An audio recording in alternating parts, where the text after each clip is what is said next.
Ang ending, kamusta naman yung mga taga-suporta ni Panday nyo?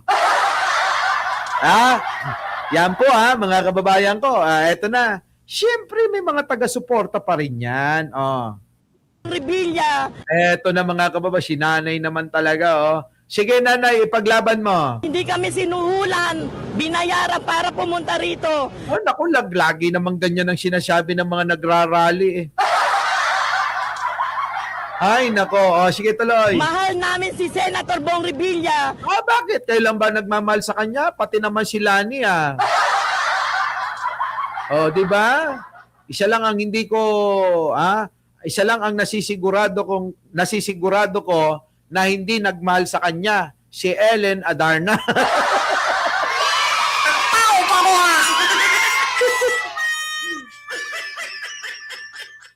Di ba? Sure ko yun. Nanay, isa lang ang sigurado ko na hindi nagmamahal sa kanya, si Ellen Adarna. Tuloy. Talagang pag-ibig, pagmamahal, support ang ibibigay namin sa kanya. Yun lang. Hindi siya mahal ni Ellen Adarna. Kahit anong suhol ni Panday kay Ellen Adarna, mukhang hindi umobra. Tunay na tao siya, mapagmahal. Bakit? Sino bang may nagsabing robot si Panday? Meron ba? Uy, baka naman sinasabi nyo na hindi tunay na tao si Bong Revilla. Abay, robot ba siya? Parang hindi naman di ba? Kaya po kami, binabalik namin ang pagmamahal sa kanya. So, Ala ka, si nanay naman, Oo. Sige, nanay, ubusin mo ang luha mo. Nanay, umuwi ka na lang. Ang payo ko'y umuwi ka na lang at asikasuhin mo yung mga apo mo. Asikasuhin mo yung mga anak mo. Asikasuhin mo yung asawa mo. Wag yan, Wag yan si Bong Revilla, marami naman diyang gagawa niyan. sobrang bait niya sa amin ng mga taga-Cavite. Ala ka. Sobrang pagmamahal sa amin, kaya po talaga kasama namin siya. Ipaglalaban namin. Hindi siya nag-iisa, Senator Bong Revilla. Parang sinasabi ni nanay, bahala kayong mga taga-Bulacan. Basta yung aming senador dito sa Cavite, maayos yan. Parang ganun, mga kababayan ko, parang ganun. Parang sinasabi, bahala yung mga taga-Bulacan na ninakawan ni Bong Revilla. Basta kaming taga-Cavite, binubusog niya. Putik na yan, matindi. Mahal na mahal ka namin ng mga taga-Cavite.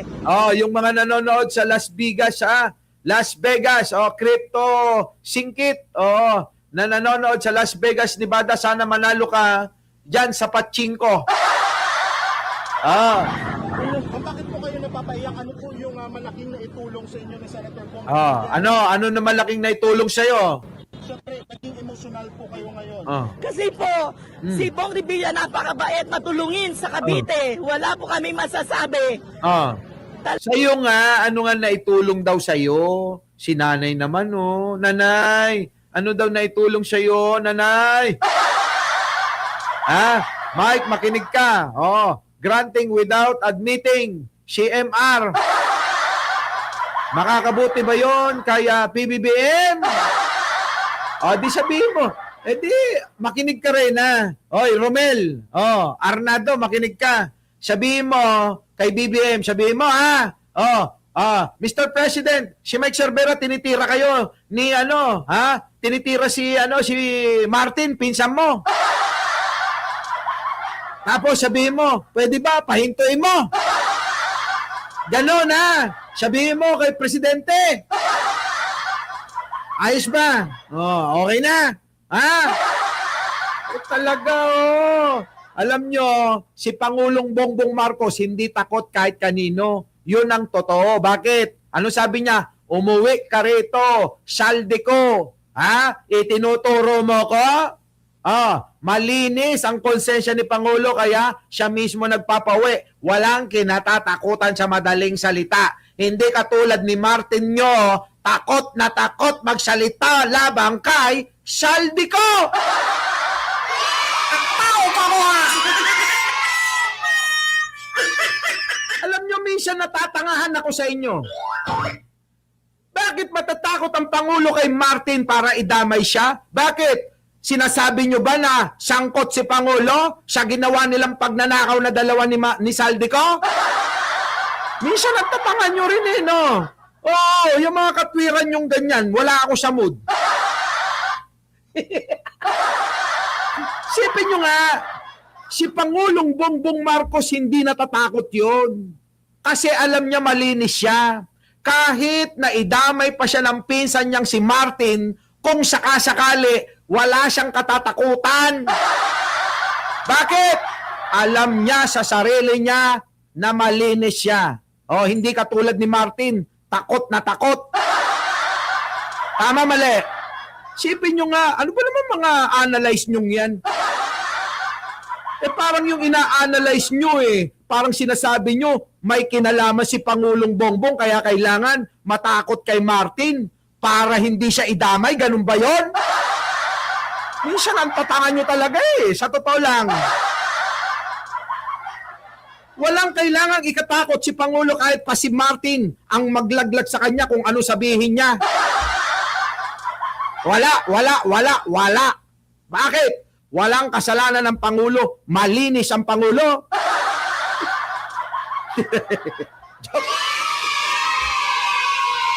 Joke lang yun, ha? Joke.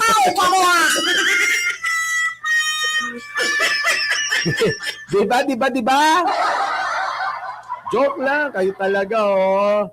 Sabi na nga ni Pangulo, anong katatakot natin, malinis tayo. Wala tayong ginawang kasalanan. Kung mayroon pala siyang ganyang ebidensya, di umuwi siya rito at dito siya magsalita. Ganon ang pangangatwiran, ha? Yung mga pangangatwiran nyo, dahil ayaw nyo lang na madamay si Pangulo kasi baka idamay ni Martin, di parang inamin nyo na may kasalanan nga si Pangulo. Tama, mali. Sige nga, Jing Martin, tama, mali. Parang sinasabi nila na madadamay si Pangulo. Bakit may kasalanan ba si Pangulo? Kasi mga kababayan ko, walang kinatatakutan si Pangulo kahit pinsan niya, kapatid nga, hindi natakot Bakit? Alam niya sa sarili niya yon totoo. Kaya kahit sino ka pa, idamay mo siya, magturok ka, kung wala namang kasalanan ng Pangulo, bakit tayo matatakot? Tama, mali.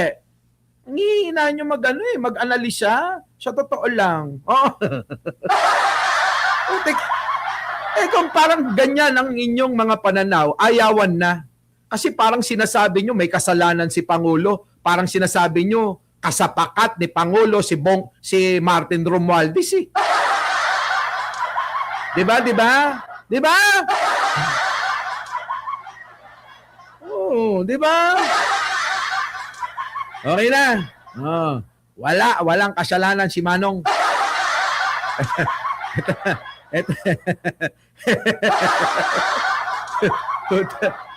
Dito tayo. Sobrang full support po sa mga taga Cavite. Mapagmahal, ipinakita niya talaga, nagtatrabaho sila ng tunay, naglalakad sila kahit po bumabagyo, nabaha, nandoon pa ang pamilyang Revilla, ipinapakita ang suporta nila sa amin. Sa inyo lang yun. Ang problema, para bang ang usapan dito, Robin Hood, ano? Diba? Parang usapan dito, Robin Hood. Dahil si Robin Hood nagnakaw, tapos mga kababayan ko, ang nangyari pagka nakaw itutulong sa iba para protektahan siya. Nakuha niya? Yung style niya, magnanakaw siya sa ibang lugar. Tapos mga kababayan ko, itutulong yung kokonti sa ibang mga tao katulad ni nanay. At eto naman mga kababayan ko, ang poprotekta sa kanya kasi natulungan niya. Ganun ba yun? Hanggang ngayon, nanay, ganyan pa rin ang katwiran. Mukhang mahihirapan talaga tayong makapagpaunlad ng bayan. Di ba, no? Uy, kapag pag sinasagot ko ng ganun, huwag kayong ma-o-offend, ha? Oo, ha? O, minsan kasi mga kababayan, meron akong pabiglang katwiran. Oo, ha? Ayoko man na talagang ganun mga twiran, pero minsan, lalo na kapag kulang na kulang ako sa tulog at ano, may pabigla ako no? May pabigla ako. Okay na. Okay na tayo ha. Move on. Noveleta, nagpunta po kami ngayong araw dito para Si Kuya naman magpakita ng suporta para sa aming minamahal na Senador Bong Revilla Jr. Naniniwala po kami na wala pong kinalaman at hindi sangkot si Senator Bong Revilla. Nakikita niyo mga kababayan ko, naniniwala po kami, Eka. Naniniwala po kami, Eka, na walang kinalaman at hindi po, nagnakaw si Bong Revilla. Typical mga kababayan ng mga ligaw dahil mga nakinabang sa mga ninakaw. Doon sa mga akusasyon na ibinabato sa kanya ngayon, hinarap niya ito kagabi, personal siyang sumuko dahil naniniwala siya sa end niya na wala namang kinalaman, hindi naman para magtago. Ang taong wala namang... Hindi, kasi masyado nang nalaos yung mga nagtatago na survey niya na hindi nagiging maganda yung ehemplo ng mga nagtatago tulad ni Bato, ni Bantag, ni Atong Ang, ni Saldico. Pumangit yung imahe. Kaya nag-iba naman si Bong Revilla. Ang style ni Bong Revilla, maiba naman ako. Susuko naman ako. Di ba? Ganon. Ang kasalanan at wala namang kinalaman doon sa usapin ng flood control. Mula nung... Paano mo nalaman na walang kasalanan? Anong basihan? Di ba mga kababayan ko? Anong basihan mo na walang kasalanan si Bong Revilla samantalang sabi ng state witness na si Bernardo ay naghatid nga siya mismo ng kwarta na milyon-milyon sa kanyang bahay mismo. Alam mo ba yon? Di ba? Yung mismong nag-aakusa at yung mismong witness ang nagsasabi na si Bong Revilla ay hinatiran ng sandamakmak na pera dyan sa bahay niya. Paano mo ngayon pangangatwiranan yon? Diba? Paano mo pangangatwiranan yung kuya? Sige nga, at paano mo nalaman na hindi talaga siya nagnakaw? Tama, mali. Ano naman ang kredibilidad ninyo at kredibilidad nung taong mismo na siya ang naghatid ng pera? Sige nga. So, ibig mo ba sabihin pwede mong salungatin yung sinasabi ni Bernardo na nandoon ka rin nung hinatid yung pera? O binantayan mo ba si Bong Revilla ng buong 5 taon na hindi ka umalis sa tabi niya sa pagtulog, sa pag-ebs, sa pag-bang-bang, nandoon ka? Pwede siguro. Pwede siguro. Mga kababayan, kapag ka masasabi ng mga ito, na paano yun yan nasabi ni Bernardo na nagbigay ng pera? Ultimo, pag-utot, pag-ebak, pag-bang-bang, pagtulog, pagkain, sa lahat ng pagkakadaon, nandoon ako sa tabi. Diba? Yung pwede mong sabihin na walang kasalanan. Pero kung hindi mo naman alam yung whereabouts ni Bong Revilla, wala kang karapatang magsabi niyan. Mas magaling ka pa ba sa mga abogado at mga hurado, mga judge? Si kuya naman, tignan nyo naman yung paskil. Mahal ka namin, Senator Bong. Bakit? May pumipigil ba sa pagmamahal nyo? Mga kababayan, anong klaseng katwiran yan? Mahal ka namin. Mahal ka namin. Senator Bong Revilla. Walang pumipigil sa pagmamahal nyo sa kanya. Pinipigilan nyo ba na mahalin nila si Bong Revilla? Hindi. Kahit ako eh. Bakit ko pipigilan yung pagmamahal nyo sa kanya? Ang pinag-uusapan dito, hindi yung pagmamahal nyo. Kung hindi, yung kaso na ginawa niya na pagnanakaw sa kaban ng bayan.